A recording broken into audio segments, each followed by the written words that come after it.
The university cafeteria buzzed with chatter, trays clattering, and the hum of students catching up between classes. Amid the chaos, Rico, the class clown with a mischievous grin, sat at a corner table strumming his old, slightly out-of-tune guitar. His friends circled him, elbows on the table, teasing as usual. "You still practicing those old songs, man?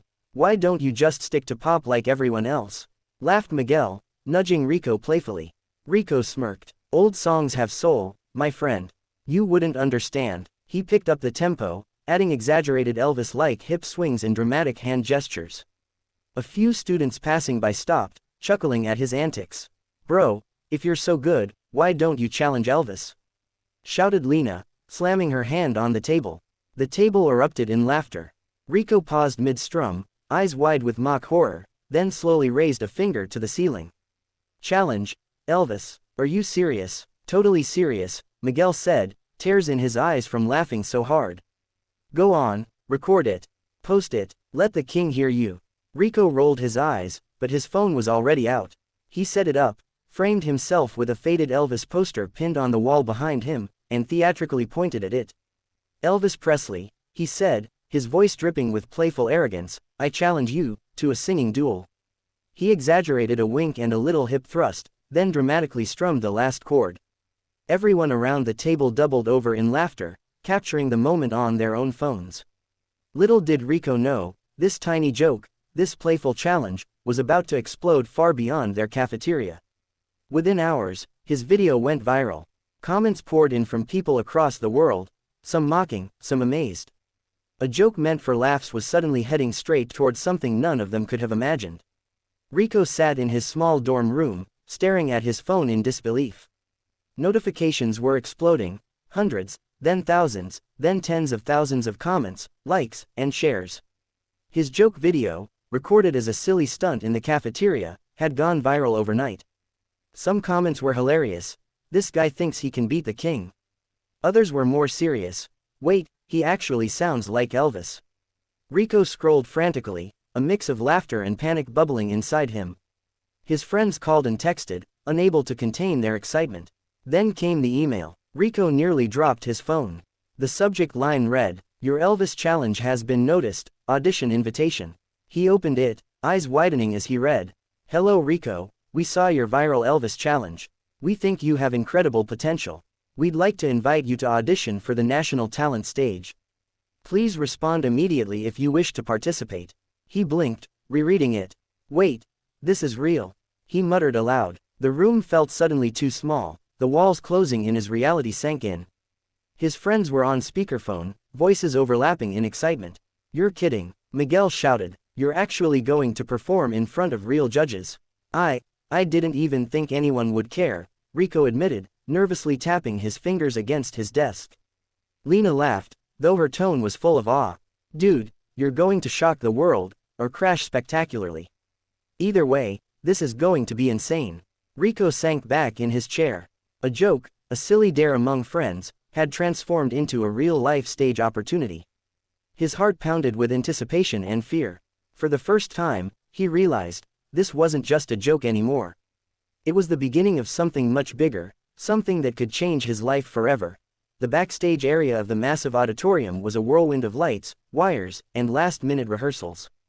Rico sat on a folding chair, his fingers drumming nervously on his knees. The roar of the audience beyond the curtains was deafening. He could feel the energy vibrating through the floorboards. A stage manager approached, clipboard in hand. "You're up in 5 minutes. Judges are ready. Remember, just be yourself." Rico nodded, trying to calm his racing heart. He had always joked about being the next Elvis, but now the reality of performing in front of hundreds of people, and millions more watching online, was suffocating. The host's voice boomed from the speakers. "Next up, the student who dared to challenge Elvis, as a joke." A murmur rippled through the audience. Some laughed, some looked skeptical, and some were curious. Rico's stomach twisted, but he forced a deep breath. He stepped forward, the stage lights blinding him for a moment. The seats stretched endlessly in front of him, faces barely visible, but the weight of expectation was tangible. The judges' expressions were unreadable. One leaned back, smirking slightly, clearly expecting a comedic disaster. Another whispered something under their breath, clearly trying not to laugh.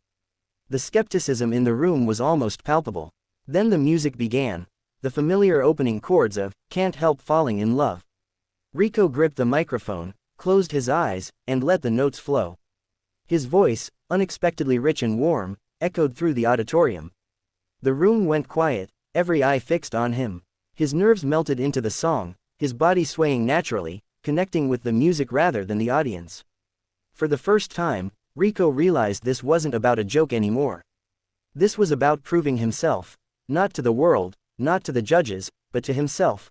As Rico's voice filled the auditorium, something extraordinary happened. The laughter and skepticism that had greeted him faded into stunned silence. His warm, soulful tone carried every note of "Can't Help Falling in Love" with astonishing accuracy. The subtle vibrato, the gentle phrasing, the charisma in his delivery, Rico wasn't just imitating Elvis, he was channeling him. The audience shifted in their seats, jaws dropping as they realized this was no ordinary performance. People pulled out their phones, filming, whispering in disbelief, "Is that really him?" Halfway through, some stood up, unable to contain their amazement. Murmurs of awe swept through the crowd like an electric current. The judges, who had been skeptical mere minutes ago, now leaned forward, eyes wide. One judge's hand flew to their mouth, clearly trying to suppress a gasp. Another whispered urgently to their colleague, This is incredible. He's actually him." Even the usually stern head judge was visibly shaken, a rare glimmer of tears in their eyes.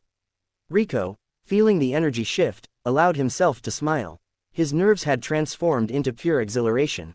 Each note carried the confidence and emotion he hadn't known he possessed. The audience swayed along, some humming softly, others clapping to the rhythm. By the final chorus, the auditorium erupted in a standing ovation, the sound nearly drowning out the final notes of the song. When the music ended, Rico held the last note, letting it linger as the cheers washed over him. He opened his eyes to see people clapping, some crying, others shouting his name. The magnitude of what had just happened hit him. He hadn't just performed, he had moved people. The joke that had started in a cafeteria was now a global sensation, and Rico had just discovered a part of himself he never knew existed, a voice that could captivate, shock, and inspire the world. The standing ovation didn't stop. Rico, still holding the microphone, felt an overwhelming rush of adrenaline and disbelief. The audience's cheers seemed endless, a wave of pure energy washing over him. He had gone from a joke in a cafeteria to the center of the world's attention in a matter of days. The judges rose from their seats. One of them, usually reserved and stoic, stepped forward, clapping loudly. Elvis would be proud, and maybe a little scared, they said, voice thick with emotion. Another judge, struggling to contain tears, added, "You didn't just sing like him, you brought him back for a moment." That was magical. Rico's friends rushed to the stage, hugging him tightly. Their laughter and disbelief mingled with the audience's applause. He looked out at the crowd, thousands of faces beaming at him, and felt the weight of everything he hadn't expected: the viral fame, the opportunity, the responsibility. Backstage, reporters and camera crews surrounded him. Flashing lights captured every expression, every grin, every tear. Social media exploded in real time, clips of his performance were shared globally. Comments ranged from astonished admiration to outright disbelief. He really did it. He challenged Elvis, and won hearts.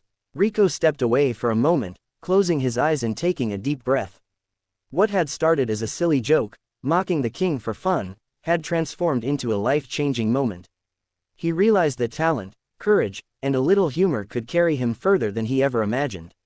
As the curtains closed, Rico felt a quiet pride. He had not only honored a legend but had discovered his own voice, a voice that could inspire and connect people across the world. The joke was over, but the journey had just begun. And somewhere deep inside, he knew that Elvis, wherever he might be, would have smiled.